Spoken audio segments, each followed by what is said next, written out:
नमस्ते दोस्तों, आज के इस बेहद खास और गहरे पॉडकास्ट एपिसोड में आप सभी का बहुत बहुत स्वागत है। मुझे उम्मीद है कि आप सभी बहुत अच्छे होंगे और अपनी जिंदगी में कुछ नया और बेहतर करने की कोशिश कर रहे होंगे। दोस्तों, क्या आपने कभी खुद से यह सवाल पूछा है कि क्या आप वाकई अपनी जिंदगी जी रहे हैं या फिर आप सिर्फ उन उम्मीदों को पूरा कर रहे हैं जो आपके माता पिता, आपके समाज या आपके आसपास के लोगों ने आपसे लगा रखी हैं? क्या आपको कभी ऐसा महसूस होता है कि आपके अंदर बहुत सारी क्षमताएं हैं, लेकिन कोई एक अनजानी सी रुकावट है जो आपको आगे बढ़ने से रोक रही है?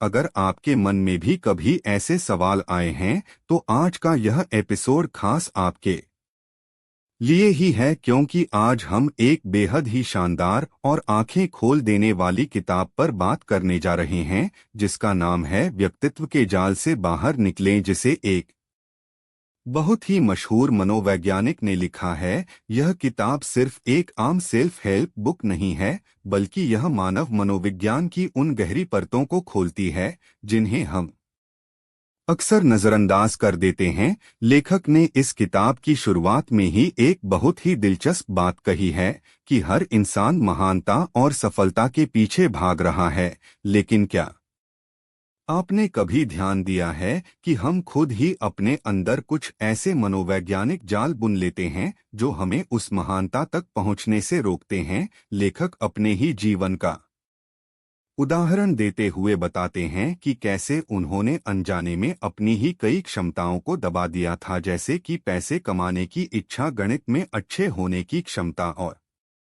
यहाँ तक कि खेलकूद में आगे रहने की चाहत। जरा सोचिए कि कोई इंसान अपनी ही काबिलियत को क्यों दबाएगा। मनोविज्ञान इसे आत्मरक्षा का एक विशेष तंत्र मानता है। लेखक बताते हैं कि जब वे स्कूल में थे तो गणित में बहुत होशियार थे, लेकिन जब वे कॉलेज पहुंचे तो उनका गणित का प्रदर्शन अचानक से खराब हो गया और उन्हें सालों तक ऐसे डरावने सपने आते रहे कि वे परीक्षा हॉल में बैठे हैं और उन्हें कुछ नहीं आता। मनोविज्ञान के नजरिए से जब उन्होंने इस बात का विश्लेषण किया तो उन्हें समझ आया कि शायद वे बहुत ज्यादा सफल होने से डरते थे, इसलिए उन्होंने अपनी इस क्षमता को अपने ही अंदर कहीं बहुत गहराई में छिपा दिया था। क्या यह बात आपको हैरान नहीं करती कि हम खुद ही अपने सबसे बड़े दुश्मन बन जाते हैं? इसी बात को और गहराई से समझाते हुए लेखक कहते हैं कि हमारा व्यक्तित्व दरअसल एक बर्तन की तरह होता है और इस बर्तन की एक तय क्षमता होती है। जब हमारे पास ऊर्जा कम होती है तो हमारा व्यक्तित्व उस ऊर्जा को जमा करने में मदद करता है, लेकिन जब हमारे पास ऊर्जा बहुत ज्यादा हो जाती है और हमारे व्यक्तित्व का बर्तन उसे संभाल नहीं पाता, तो हम अनजाने में ही उस अतिरिक्त ऊर्जा को नष्ट करने के तरीके खोजने लगते हैं या फिर ऐसी आदतें पाल लेते हैं जो उस ऊर्जा को सोख ले ताकि हमारे व्यक्तित्व का बर्तन सुरक्षित रहे। इसे आप ऐसे भी समझ सकते हैं कि अगर किसी इंसान का व्यक्तित्व कमजोर है और अचानक से उसे बहुत बड़ी सफलता या बहुत सारा पैसा मिल जाए तो वह उसे संभाल नहीं पाएगा। आपने अक्सर सुना होगा कि लॉटरी जीतने वाले कई लोग कुछ ही समय बाद वापस उसी गरीबी में आ जाते हैं जहां से उन्होंने शुरुआत की थी। ऐसा इसलिए होता है क्योंकि उनका मनोवैज्ञानिक बर्तन उस असीम धन और उससे जुड़ी सामाजिक जिम्मेदारियों, ईर्ष्या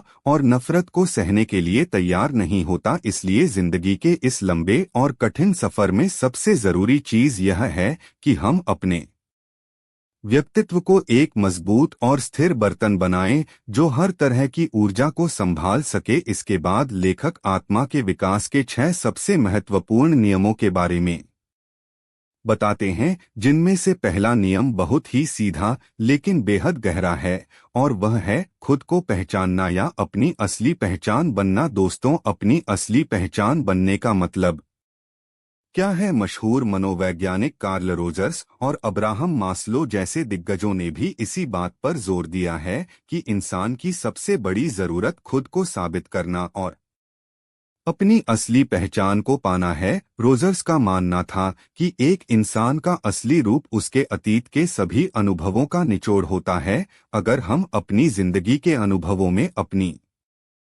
मर्जी से शामिल होते हैं और अपने फैसले खुद लेते हैं, तो चाहे उसका परिणाम खुशी हो या दुख, हम हमेशा खुद से जुड़े हुए महसूस करते हैं। लेकिन अगर हम दूसरों के फैसलों पर चलते हैं, दूसरों की इच्छाओं को जीते हैं, तो हम कभी भी अपनी असली पहचान नहीं बना पाते। और यही सबसे बड़ी त्रासदी है। बहुत से लोग अक्सर कहते हैं कि मैं यह तुम्हारे भले के लिए कर रहा हूँ। माता पिता अक्सर अपने बच्चों से यह बात कहते हैं, लेकिन प्रसिद्ध दार्शनिक मार्टिन बुबेर ने कहा था कि जब आप किसी इंसान को अपना लक्ष्य पूरा करने का साधन या वस्तु मान लेते हैं, तो चाहे आप कितने भी महान क्यों न हो, आप असल में उस इंसान को नुकसान ही पहुंचा रहे हैं। एक बहुत ही मशहूर कहानी है जिसमें एक शूरवीर अपने गुरु से कहता है कि वह अपनी पत्नी और बच्चे से बहुत प्यार करता है, लेकिन गुरु उससे पूछते हैं कि क्या तुम इस बात की परवाह करते हो कि उन्हें तुम्हारे प्यार की जरूरत है या नहीं। तब उस शूरवीर को एहसास होता है कि वह तो बस अपनी इच्छा उन पर थोप रहा था और उन्हें अपने प्यार का साधन समझ रहा था। दोस्तों, अपनी जिंदगी के फैसले खुद लेना बहुत आज़ादी भरा लगता है, लेकिन इसके साथ एक बहुत बड़ी जिम्मेदारी भी आती है, और वह यह है कि अगर आप गलत फैसला लेते हैं तो आपको उसका परिणाम भी खुद ही भुगतना होगा। आप किसी और को या भगवान को दोष नहीं दे सकते। और सच तो यह है कि बहुत से लोग इसी जिम्मेदारी से डरते हैं और इसीलिए वे अपनी इच्छाओं को छोड़कर दूसरों को अपनी जिंदगी के फैसले लेने देते हैं। ऐसा करके वे अपनी असली पहचान बनने के रास्ते को हमेशा के लिए बंद कर देते हैं। इसके बाद आता है दूसरा नियम, जो यह कहता है कि हम जन्म से ही एक खाली स्लेट नहीं होते, बल्कि हमारे अंदर जन्म से ही एक आध्यात्मिक भ्रूण होता है। यह विचार मशहूर शिक्षाविद मारिया मोंटेसरी का है। उनका मानना था कि बच्चा एक कोरा कागज नहीं है जिसे हम अपनी मर्जी से कुछ भी बना दें, बल्कि बच्चे के अंदर जन्म से ही एक मानसिक और आध्यात्मिक ढांचा होता है जो उसे यह बताता है कि उसे क्या करना है और किस दिशा में विकसित होना है। मोंटेसरी के अनुसार जीवन के शुरुआती 6 साल बहुत ही संवेदनशील होते हैं। इस दौरान बच्चे के अंदर कुछ खास चीजों को लेकर गहरा आकर्षण होता है, जैसे कभी उसे संगीत पसंद आता है तो कभी पूर्णता की चाहत होती है। अगर माता पिता इस बात को नहीं समझते और अपनी पुरानी सोच के अनुसार बच्चे को सिर्फ एक खाली बर्तन समझकर उसमें अपनी इच्छाएं भरने लगते हैं, तो बच्चे का वह आध्यात्मिक भ्रूण विकसित नहीं हो पाता और उसे भारी नुकसान पहुंचता है। इसे एक बहुत ही छोटे लेकिन सटीक उदाहरण से समझा जा सकता है। मान लीजिए एक 3 साल का बच्चा है और आप उसे एक बिस्किट का आधा टूटा हुआ टुकड़ा देते हैं, लेकिन वह बच्चा उसे लेने से मना कर देता है और एक पूरा साबुत बिस्किट मांगता है। ऐसे में अक्सर बड़े लोग कहते हैं कि यह बच्चा कितना लालची है या इसे चीजों की कद्र नहीं है, लेकिन असल में वह बच्चा लालची नहीं है, बल्कि वह अपने विकास के उस चरण में है जहां वह हर चीज में पूर्णता देखना चाहता है। अगर आप उसे एक पूरा बिस्किट देते हैं तो उसकी वह मनोवैज्ञानिक जरूरत पूरी हो जाती है। इसलिए बच्चों पर अपने विचार थोपने के बजाय उनके प्राकृतिक व्यवहार को समझना बहुत जरूरी है। इसके बाद लेखक तीसरे और सबसे शक्तिशाली नियम की ओर बढ़ते हैं, जो यह है कि रिश्ते सब कुछ जीत लेते हैं। दोस्तों, आपने अक्सर सुना होगा कि आईक्यू यानी बुद्धिमत्ता से ज्यादा ईक्यू यानी भावनात्मक बुद्धिमत्ता जरूरी है। लेकिन क्या आप जानते हैं कि यह भावनात्मक बुद्धिमत्ता असल में क्या है? यह हमारी आंतरिक दुनिया में बने रिश्तों का एक मॉडल है। मनोविज्ञान की भाषा में इसे इनर चाइल्ड और इनर पेरेंट का रिश्ता कहा जाता है। बचपन में हमारे अपने माता पिता के साथ जैसे रिश्ते होते हैं, हम अनजाने में उसी रिश्ते को अपने अंदर बसा लेते हैं। अगर माता पिता ने बच्चे को बहुत प्यार और आज़ादी दी है तो उस बच्चे के अंदर का इनर चाइल्ड सुरक्षित महसूस करता है और उसका आध्यात्मिक भ्रूण आज़ादी से विकसित होता है। लेकिन अगर माता पिता ने बच्चे पर सिर्फ अपनी इच्छाएं थोपी हैं तो उस बच्चे का इनर मॉडल बिगड़ जाता है। लेखक बताते हैं कि प्यार और आज़ादी दोनों ही बराबर जरूरी हैं। आज़ादी का मतलब है बच्चे की इच्छा का सम्मान करना और प्यार का मतलब है बच्चे को गहराई से समझना। अगर आप किसी को समझते नहीं हैं और सिर्फ उसे निर्देश देते रहते हैं तो वह प्यार नहीं है।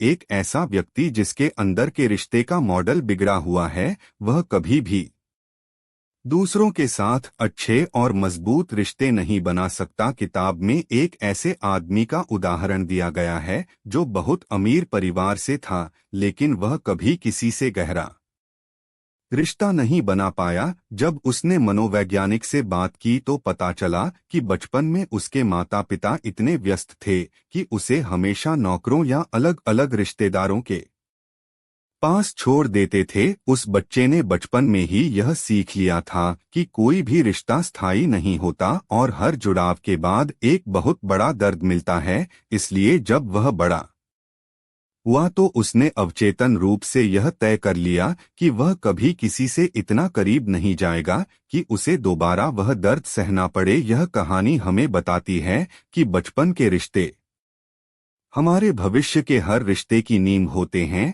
अगर माता पिता बच्चे को बिना शर्त प्यार नहीं देते तो बच्चा भविष्य में न तो खुद से प्यार कर पाता है और नहीं किसी और से। इसके बाद हम आते हैं चौथे नियम पर जो शायद इस पूरी किताब का सबसे दिलचस्प और विचारणीय हिस्सा है। चौथा नियम कहता है कि रिश्तों के धुंध को पार करने के लिए एक तीसरी आंख या एक पारखी नजर का होना बहुत जरूरी है। यहाँ लेखक दो बहुत ही महत्वपूर्ण मनोवैज्ञानिक शब्दों का इस्तेमाल करते हैं, प्रोजेक्शन यानी प्रक्षेपण और आइडेंटिफिकेशन यानी पहचान करना या आत्मसात करना। इसका सीधा सा मतलब यह है कि कोई इंसान आपके साथ कैसा बर्ताव कर रहा है यह आपके बारे में नहीं बल्कि उसकी अपनी आंतरिक दुनिया के बारे में बताता है और आप उसके बर्ताव पर कैसी प्रतिक्रिया देते हैं यह आपकी आंतरिक दुनिया के बारे में बताता है। जब हम बचपन से अपने अंदर इनर चाइल्ड और इनर पेरेंट का एक मॉडल बना लेते हैं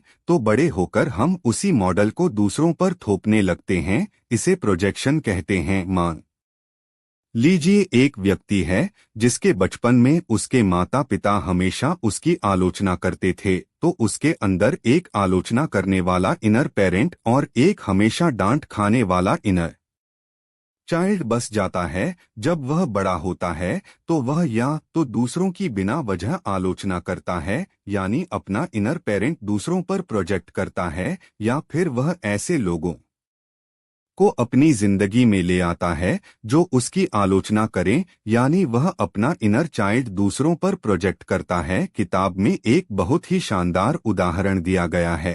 एक रेस्तरां में दो लड़के खाना खाने आते हैं। एक लड़का अमीर और अच्छी शक्ल सूरत वाला है जबकि दूसरा लड़का गरीब और साधारण सा है। वहां काम करने वाली एक महिला वेटर अमीर लड़के से बहुत अच्छे से बात करती है लेकिन गरीब लड़के की लगातार बेइज्जती करती है, उसे जंगली कहती है और उसके खाने के तरीके का मजाक उड़ाती है। जब बिल देने की बारी आती है तो अमीर लड़का बहुत ही व्यंग्य भरे लहजे में कहता है कि मैं जानता हूं तुम बहुत गरीब हो इसलिए बिल मैं ही दे देता हूं। इस पूरी घटना का मनोवैज्ञानिक विश्लेषण करते हुए लेखक बताते हैं कि अमीर लड़के के परिवार में शायद सब एक दूसरे को नीचा दिखाते होंगे इसलिए उसके अंदर का मॉडल ऐसा बन गया है जहां वह खुद को श्रेष्ठ दिखाने के लिए हमेशा दूसरों को नीचा दिखाता है। वह सिर्फ ऐसे ही लोगों से दोस्ती करता है जो उससे हर मायने में कम हो ताकि वह उन पर अपनी श्रेष्ठता प्रोजेक्ट कर सके। और दूसरी तरफ वह गरीब लड़का जो लगातार बेइज्जती सह रहा है और फिर भी मुस्कुरा रहा है, उसका आंतरिक मॉडल भी बिगड़ा हुआ है। शायद बचपन में उसे हमेशा दूसरों से कमतर महसूस कराया गया है, इसलिए वह इस बेइज्जती को अपना हक मान लेता है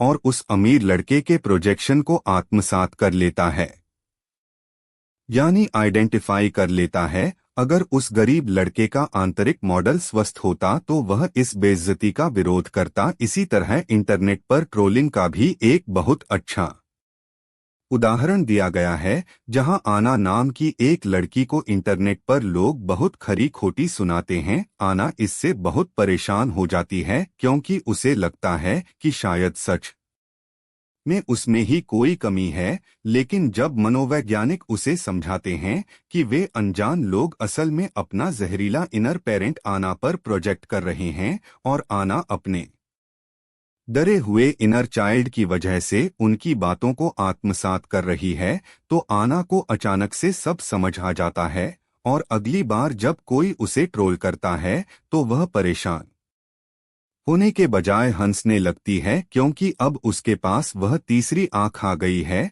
जिससे वह देख सकती है कि यह गलती उसकी नहीं बल्कि सामने वाले के बिगड़े हुए मनोवैज्ञानिक मॉडल की है। यह समझना बहुत जरूरी है दोस्तों कि हर इंसान अपने अंदर के युद्ध को बाहर की दुनिया में लड़ रहा है। जब कोई आप पर गुस्सा करता है या आपको नीचा दिखाता है, तो वह असल में अपने ही अंदर के किसी दर्द या असुरक्षा को आप पर फेंक रहा होता है। अगर आप इस बात को समझ लें तो आप कभी भी दूसरों की बातों को दिल पर नहीं लेंगे। आप एक दर्शक की तरह उस खेल को देख पाएंगे और खुद को उस नकारात्मकता से बचा पाएंगे। लेकिन यह तभी मुमकिन है जब आप अपने खुद के इनर चाइल्ड और इनर पेरेंट के रिश्ते को सुधारें, अपने अंदर के बच्चे को प्यार करना सीखें, उसे स्वीकार करें, क्योंकि जब आपके अंदर का रिश्ता मजबूत और प्यार भरा होगा तो बाहर की दुनिया का कोई भी इंसान अपना जहर आप पर नहीं थोप पाएगा। लेखक यह भी बताते हैं कि कई बार मनोवैज्ञानिक या थेरेपिस्ट भी इस जाल में फंस जाते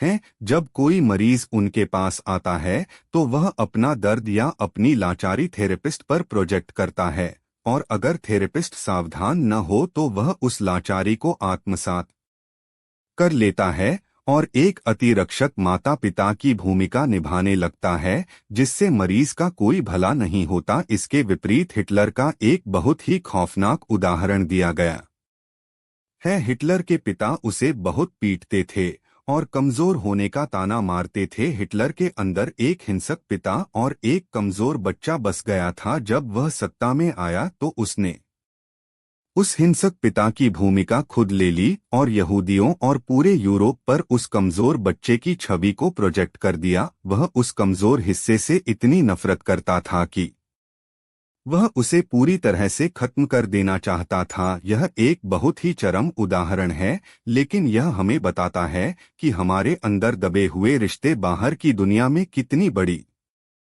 तबाही मचा सकते हैं। इसलिए हर रिश्ते में, चाहे वह दोस्ती हो, प्यार हो या ऑफिस का काम हो, हमेशा एक पारखी नजर रखें और देखें कि कहीं आप या सामने वाला अपने अंदर का कोई पुराना नाटक तो नहीं दोहरा रहा है। अब हम आते हैं पांचवें नियम पर, जो कहता है कि हमारी खुशियां और हमारे दुख दोनों ही हम खुद ही चुनते हैं। यह बात सुनने में शायद आपको थोड़ी अजीब या कड़वी लगे, क्योंकि कोई भी इंसान जानबूझकर दुखी क्यों होना चाहेगा, लेकिन मनोविज्ञान के अनुसार इसे सेल्फ फुलफिलिंग प्रोफेसी या सवापूर्ण भविष्यवाणी कहा जाता है। लेखक बताते हैं कि जब कोई इंसान हमेशा दुखों और तकलीफों में रहा होता है तो उसे उस दुख की आदत हो जाती है।